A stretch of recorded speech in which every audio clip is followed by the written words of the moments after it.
Your water is a privilege, not a right, Mr. Thompson, and as of this morning, that privilege is revoked.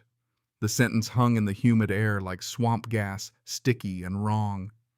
Karen Oakwood Preserve's self-appointed queen floral capris and clipboard like a scepter smiled as if she'd just dealt a checkmate. Behind her, a scared-looking guy in a stained polo fidgeted with a wrench big enough to star in a horror film.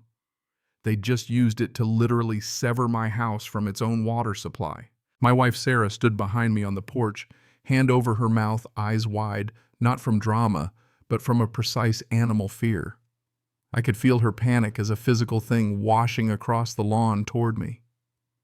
20 years in the Army Corps of Engineers taught me how to keep a steady head when chaos smells like diesel and bad paperwork. A power-tripping HOA president wasn't going to break me, but the knot in my gut tightened anyway. I pictured my prize roses curling up like betrayed things, the vegetable patch we'd coaxed into being turning brittle, and the small private rituals flushing a toilet, pouring a glass of water suddenly stolen by petty authority. She jabbed a pen toward my mailbox. Violation number 3, she declared. Hunter Green Pantone 3435C. You were warned. If you think that sounds insane, you're right, and you should stay with me because this one goes places you won't expect. I didn't glare at the wrench-wielding henchman. I didn't meet Karen's smug eyes. My gaze drifted up the gentle slope of our 10 acres to the weathered brick pump house half hidden in oaks, a small, unassuming building that looked like the kind of thing people forget until they need it. That building was the heart of everything. Karen thought she'd turned off a spigot. She had no idea she'd just shoved the button that opened a much bigger fight. 5 years earlier, Sarah and I had found this place rolling pasture, a 1940s farmhouse with a stubborn roof and a well people told stories about.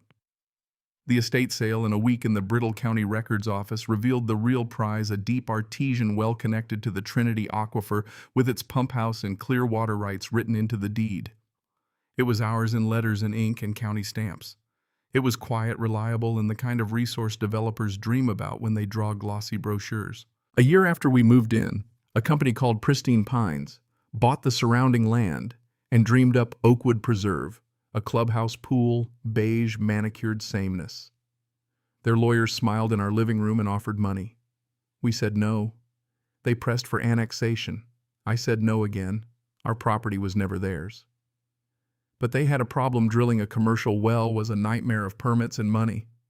Then someone realized mine already existed. They wanted access. We negotiated an easement. They'd pay fees, handle electricity for the pump, take responsibility for major repairs, but the well and land stayed mine. Jessica, my lawyer, insisted on a clause that felt paranoid at the time, protect my quiet enjoyment of the property, and any harassment or interference could void the easement. It was boilerplate, sensible legal armor. I never thought I'd need to wear it into battle. So when Karen's posse turned up with a wrench and a smug proclamation, I didn't panic. I pulled the deed and the easement files from the safe like a surgeon laying out instruments. Sarah's shock hardened into that military spouse steel I know so well. "What does this mean, Jack?" she asked. I pointed at Clause 7, Section B and smiled, slow, ugly, deliberate. It meant she'd given me cause to do something she'd never imagined use the law as my own kind of bulldozer. Her harassment escalated into paperwork warfare fines for a mailbox color for tomatoes visible from the road, a photo with a ruler for grass height. It was a bureaucratic blitzkrieg designed to humiliate and make me sign away what I owned. I treated every envelope like intelligence. I cataloged them, photographed the so-called infractions, logged phone calls. The battle didn't begin with shouts and torches, it began with files. I also started walking the sidewalk bordering my property, nodding at neighbors, asking small things, a human reconnaissance. Most people were polite and closed off as if they'd swallowed Karen's narrative about the hostile neighbor. But I found Arthur, a retired CPA 3 houses down, shaking his head over another HOA notice. He mentioned a suddenly ballooning water infrastructure maintenance fee. Numbers make accountants twitch. That twitch mattered. With Jessica, we built a response. She drafted a formal notice that was less about revenge and more about exactitude, dates, statutes, photographic evidence, a tidy demolition of every bogus fine. The critical paragraph read like the reveal in a detective novel. The deed. The county survey, my uncontested ownership of the pump house and well, and an invocation of Clause 730 days notice to terminate the easement for material breach. We served copies to every board member. No, it got lost in the mail, plausible deniability. They were on the hook. If you'd expected them to fold, you don't know, Karen. She doubled down. Panic breeds theater.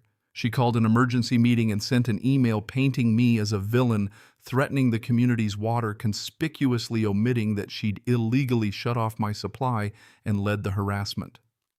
Next, she tried the government a complaint to code enforcement claiming the well was unregulated and unsafe. She hoped the county would condemn the system and wash away the easement question in bureaucratic rubble. I met the inspector, Mr. Evans, with a thermos of coffee and 3 binders. Engineering schematics, maintenance logs, certified lab results. I'd kept everything like a scientist guarding a lab.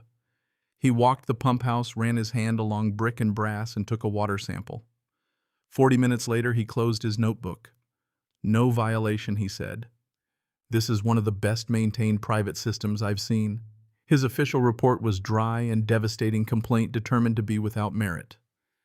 Public record does interesting things when matched with truth. That report was the match that lit the ember I'd been tending. Arthur read it, then called neighbors.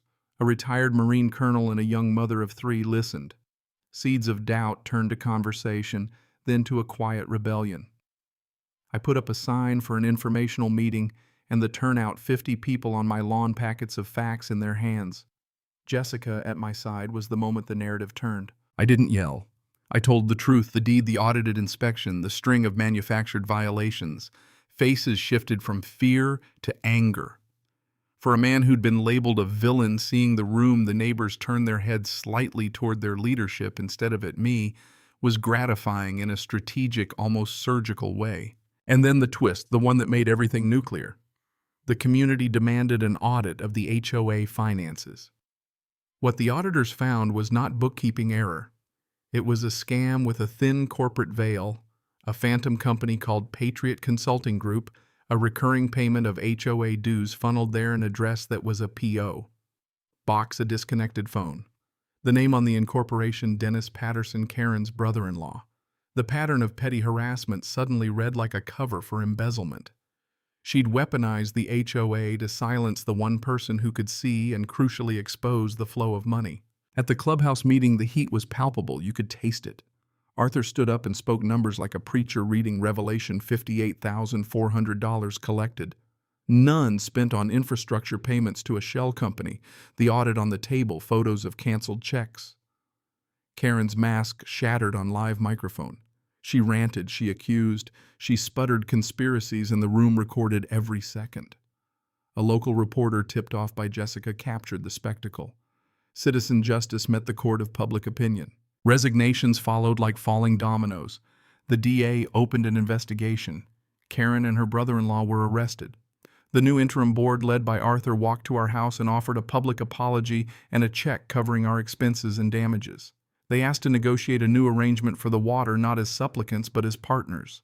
I could have set a price that would bankrupt them or ended the easement, watched a manufactured catastrophe unfold. I didn't. That wasn't my point. We rewrote the agreement transparently.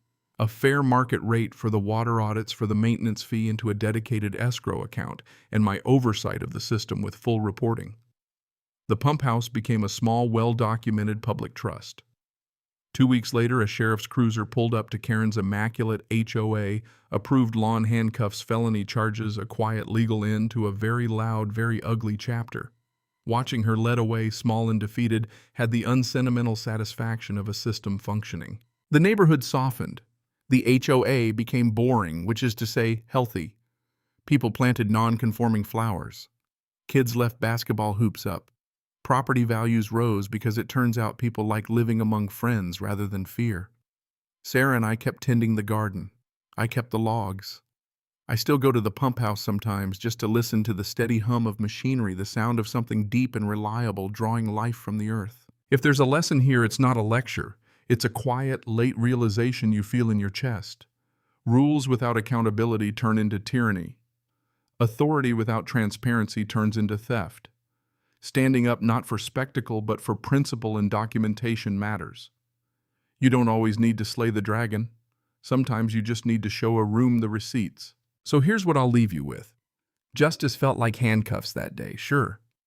But the real victory was the restoration of trust, of community, of a simple fairness that lets people water their gardens and not fear their neighbor's glare. I defended something small and ordinary, and by doing so, I defended a little bit of civic sanity. What would you have done if your water was cut off by the person who's supposed to keep the neighborhood safe, negotiate, pay up, or fight? Tell me your story. When did you stand up to petty power and what happened? Drop it in the comments. Share your take on what's right and what's revenge. And if you've got an HOA horror story, I want to hear it.